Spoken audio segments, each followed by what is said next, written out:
Hi everyone, we're back here again with another beer review. I'll just switch this thing off here because it's probably going to be kicking off soon. Right, so we're back doing another beer in what we call the cheap and cheerful kind of series. So we're doing this. If you don't know what the cheap and cheerful series is, we're looking at what we call session beers, cheap beers from kind of different supermarkets, whether they're actually getting them brewed under their own license or they're basically marketing a lesser known breweries kind of cheaper options. But we're looking at alternatives to kind of session beers like the Carlings, the Fosters, the Stella Artois, all these type of easy, cheap and cheerful kind of beers that are available in the supermarket, and can we actually get better ones, either cheaper or kind of equivalent, just to kind of get something a bit different, something maybe a bit more interesting. So today we're at Aldi. So Aldi's got a beer stroke lager that's called Galahad. There we go. So we're doing Galahad premium lager. Oh, no mucking about today. We're on the premium. There we go. Now, previously we've done Ashfield, which was a beer brewed by, I think it was the Tennant's Brewery, the Well Park Brewery in Glasgow, Duke Street. So it's actually C&C Group, I think it is. That makes it. So they did that one, and that was actually quite a surprising beer for the price. This is obviously very cheap. I think it's about £2.25 for a 4-pack. So really not going to break a bank. I mean, they're saying like, oh, I think with a lot of these type of beers, it's usually £10 for, I don't know, 12 beers plus, 18 beers for £10 and all this type of stuff with the kind of Carlings and all these and Fosters. So this is £2.25 for 4. So as you can see, for £10, you get quite a lot. Well, 4 times 4, so you're getting 16. So, yeah, it's a 4%. Now, let's see what we've got. Now, this is a bit of a hard one. I did a bit of research to try and get information on it, but it's a premium lager, and it's actually brewed in France. It's actually brewed by the Saint Omer Brewery in Saint Omer branch, France. France. Galahad lager, it's 4%. It's a 440ml can. Of course, a lot of these other type of cheap and cheerful session beers are coming in 500ml. But again, to obviously reduce the costs, it's 440. But my view is, I'd rather have 440ml of a good beer or an interesting beer than having 500 milliliters of something that doesn't taste particularly nice. Again, it would also be better to have 440ml of something that doesn't taste very nice and have 500ml of something that's really nice or interesting. So it works both ways. Now, there isn't any real description on the actual can. There's a surprise. It's just like, well, there's a price, there's a name, drink it. That type of thing. But apparently it's golden in colour, which is a good start for lager. I do turn around and say, well, hey, if it's the right colour, you're halfway there. This delicious lager has a sweet aroma. A sweet aroma. It smells sweet. Okay. With a light hoppy aftertaste, giving way to a moderate bitter finish, apparently. Now, the Untapped app rating gave it 2.59 out of 5, and that's from roughly about 1,100, just over 1,100 check-ins or reviews. Now, the tasting notes. Now, I couldn't find any tasting notes regarding smell or taste, really, apart from what they were saying is a sweet aroma. So I thought I'd have a look through the kind of Untapped check-in reviews, what people have been saying about it. And one reviewer stated that the smell was like feet, which is something to look forward to. It smells like feet. I don't know if it was clean feet or dirty feet or smelly feet. I don't know, but it just smelled like feet. So you can maybe say it's a bit of a, I don't know, maybe a French connection there, maybe with a bit of brie or something like that. I don't know. Taste. One reviewer stated it has a sweet metallic tang. Well, that's probably that kind of bitterness you get, as I've talked about before. Sometimes you can get a kind of metallic-y kind of flavour, which is the kind of bitterness coming from the kind of hops. But yes, a sweet metallic tang with the aroma of feet. I'm really going to regret ordering this can by the sounds of it, but we need to give it a go. So let's find out. Galahad. Smells like feet. Oh God. Right. Let's see how it pours.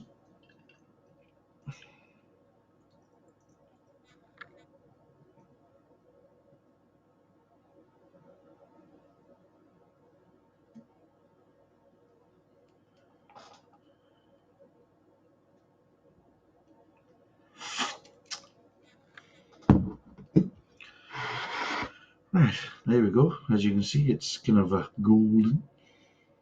It's fairly clear. It's got quite a lot of effervescence, as you can see. It's got a lot of bubbles. So look at it, it's clinging on the glass, some of the bubbles. I suppose the head's okay. Not very tight. It's quite a large kind of bubbled, what we call an open head. Another kind of bubble bath.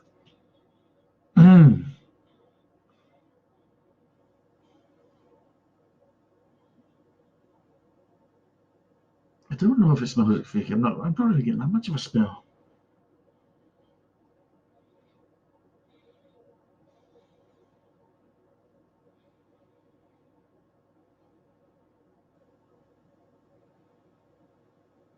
No, it's not smelling like fake. It's not really smelling much, really, to be totally honest. It's 4%, and it's just a very kind of ever so slight kind of beery, yeasty smell. Very delicate. I mean, I'll be totally honest. You get a stronger kind of smell coming from bread that's proving and things like this. But no, not a very strong smell at all of anything really.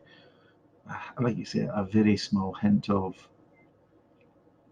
yeasty kind of brewy smell, but that's it. Nothing kind of fermentation smell, but very very weak. Anything else? Nothing really. Nothing. See, where I grew up, there was a whiskey distillery, and of course, it's like the tail end of the mash, that kind of fermenting mash smell you get from distilleries. Um, as if like the wind's blowing away from you, but you're just getting the odd little waft. That's really what you're kind of getting. But yeah, nothing else. As you can see, the head's kind of dying away a wee bit, as you can see, but you could get that if it's nice, tight, kind of bubbles in the head, then of course it lasts a lot longer. This, of course, is a lot kind of what we call the bubble bath effect, large, spaced out bubbles that give you a very kind of weaker head. So, shall we find out what it tastes like?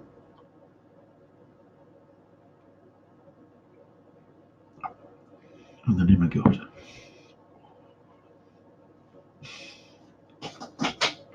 Oh, bloody hell. Oh, God. Right, right. We'll have another sip in a minute because maybe it's just a case as it was what we call breaking the seal of the mouth. That, let's try again.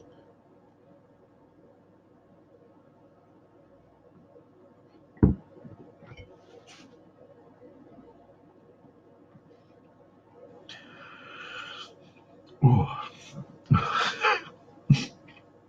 oh, it's got a bit of finish, all right. I wouldn't say so metallic, more chemical, really, to be totally honest. Oh, jeez. Oh, I suppose there is a slight metallic kind of aftertaste, but getting more of a chemical kind of taste, like kind of what we call floor cleaner. Not that I've actually been drinking lots of floor cleaner. I've stopped that now. It's not good for you. But yeah, oh, jeez, it is very bitter. Round about the back, kind of side areas of the mouth, kind of the back side of the tongue, not the top of the bottom, just round the sides. Just oh.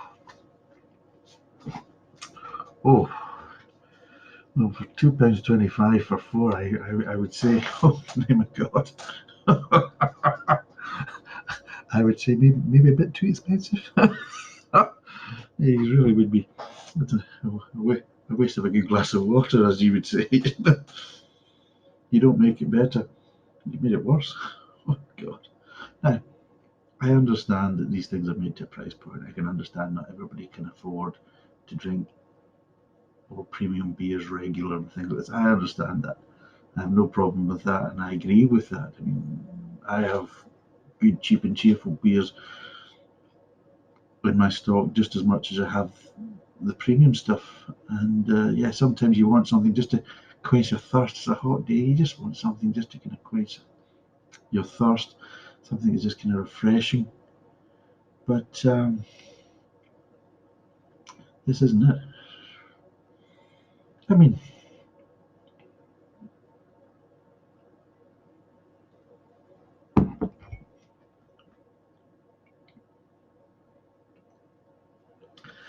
it's getting better the more you drink it. I think as your mouth becomes more accustomed to it, then yes, some of the kind of harsher flavours kind of melt away just because your mouth is getting acclimatized to them. But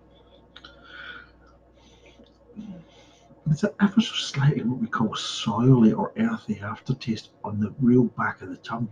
Now, I'm not getting so much of the chemical flavour because my mouth is got acclimatized to it, which is never nice to actually say that my mouth is now acclimatized to the chemical flavour of this beer.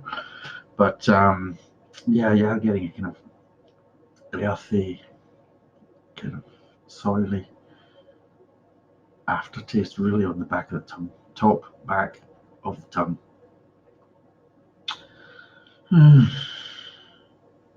I'll be totally honest, it's nowhere near as good as the Ashfield, which is a shame because I would like it to do that. But in saying that, there might be other beers within the kind of Aldi range that might be better.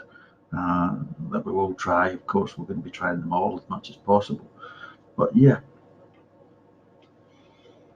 we've had better. And I don't think Carling or Foster's or all these places really have much to worry about if this is what they're up against.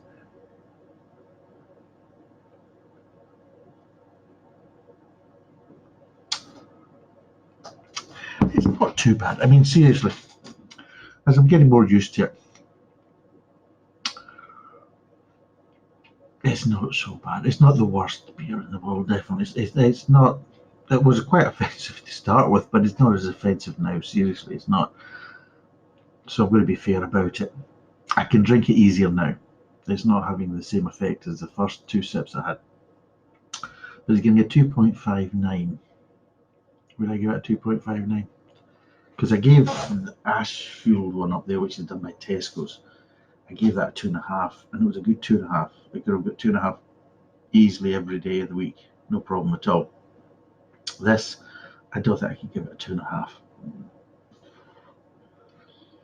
I would probably say a 2. It's not too bad actually. Let's give it another. Just before I give it its kind of mark.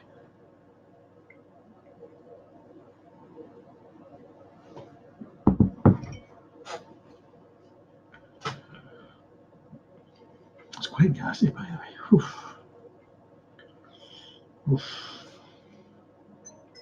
Don't think my wife will be impressed about that tonight. But anyway, yes. Right, I'm going to give it 2.25. I'm going to give it 2.25 basically. It's nowhere near good enough to be a 2.5. The Ashfield, to my palate, was a lot better by quite a margin. So yes, I would definitely say that Ashfield justifies its 2.5 and this is a 2.25. Well, it's quite gassy by the way. But yes, it's not a bad one. Not a bad one. Galahad Premium Lager. Well, I think they just shoved the premium word on as an afterthought because it doesn't taste remotely premium in any way, shape, or form. It's not so bad, but it's not that great either. So yes, 2.25 out of 5. Go and try it, or if you have tried it, let me know what you think of it. I would really. Would I buy it again? Probably not. No. I think if I was in Aldi after tasting it, I would probably try something different. I probably wouldn't go for this again. So that, there it is in a nutshell. Would you drink it again? If somebody gave me a can of it, yeah, okay, I'll take it. Would I buy it myself again? No. Unless I was giving it to somebody I don't like. There's a thought. There's plenty of people I would probably give this as a gift to. So yes, if I were buying for somebody that, like a relation I don't like, there's a list. So yes, yeah. Oh, I've had a relation or a friend around. Would you like a beer? If I got a beer for you, you're going to love it. So yeah, probably. But would I be buying it for me to drink myself? No. I think no, not for me. I think for the same price, I would go and buy the Ashfield. The Ashfield was a nicer beer. So for the same price, for me, it's a no-brainer. Go for the Ashfield just now. Galahad way down just now. But there's plenty of ones we've still to try. So this series is going to go on and on. But right now, between Galahad and Ashfield is well ahead.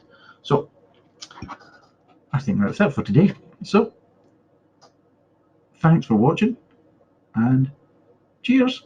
Bye for now.